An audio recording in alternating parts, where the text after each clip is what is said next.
네, 최근 동물학대가 늘고 잔혹해지고 있지만 솜방망이 처벌에 그친다는 비판이 많았는데요.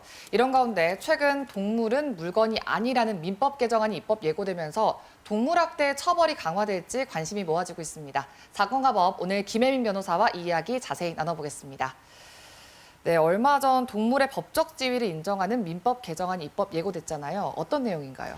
네, 일단 민법 제98조는 본법에서 물건이라 함은 유체물 및 전기 기타 관리할 수 있는 자연력을 말한다라고 되어 있는데요. 네. 동물은 이 중에 유체물에 해당한다고 봐서 물건으로 분류가 됐습니다.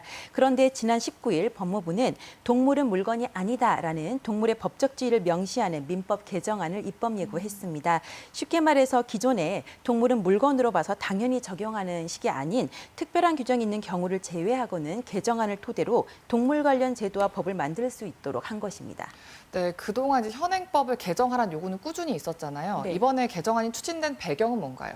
우리나라 인구 4명 중에 1명꼴로 반려동물을 키우고 있는데요. 이렇게 반려동물을 기르는 인구가 크게 늘어나고 동물을 생명체로서 존중하고 보호해야 한다는 사회적 공감대가 크게 형성되면서 이번 법 개정을 이끌어낸 것으로 보입니다. 네, 사실 그동안은 동물을 물건으로 인식을 하다 보니 학대를 해도 처벌이 솜방망이에 그치는 경우가 많았잖아요. 네, 그렇습니다.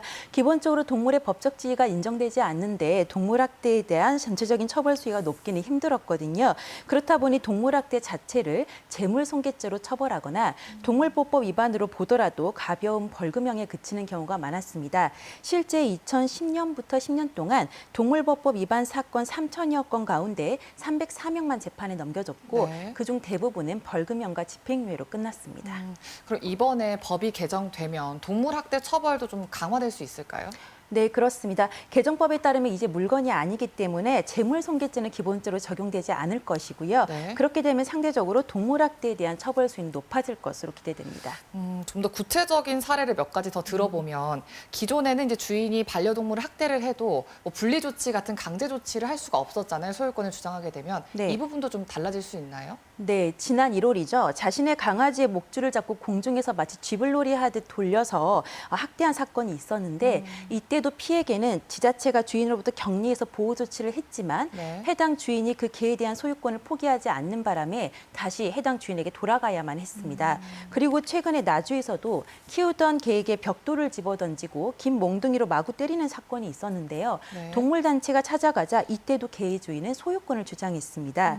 이런 만큼 이제는 동물은 물건이 아니라는 민법 개정을 시작으로 예를 들어서 동물 학대를 한 사람은 다시는 해당 동물에 대한 소유권을 주장할 수 없게 한다든지 또는 해당 동물을 임의로 양도하는 것을 금지하는 등 구체적인 규정을 생각해 볼 필요가 있어 보입니다.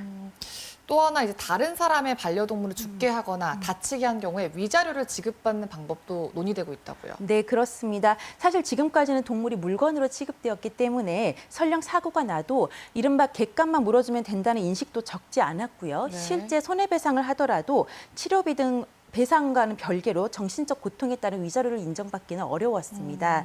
그러나 이제 앞으로는 동물학대의 피해를 입은 주인은 상대방에게 학대 자체로 인한 치료비 등 손해배상뿐만 아니라 위자료 청구도 가능할 것으로 보입니다. 참고로 동물은 물건으로 분류되어서 그동안은 강제집행 대상으로도 됐었는데요. 네. 이제는 개정안에 따르면 강제집행 대상에서도 배제될 것으로 보입니다. 네, 마지막으로 이제 이번 입법 개정안에서 보완돼야 할 부분이 있으면 어떤 부분일까요? 네, 일단 법무부는 올해 안에, 이르면 올해 안에 최종안을 국회에 제출하겠다고 했는데요. 네. 지난 2월 동물보호법 개정으로 동물을 죽음에 이르게 하는 학대의 경우에는 처벌 수위를 3년 이하의 징역 또는 3천만 원 이하의 벌금으로 강화한 바 있습니다. 그렇다 하더라도 여전히 솜방망이 처벌에 그치고 있고요. 그리고 죽음에 이르지 아니한 학대의 경우에는 동물보호법상 처벌 수위가 2년 이하의 징역인데 이는 형법상 재물손괴죄 법정형이 3년 이하의 징역보다 낮은 수준입니다.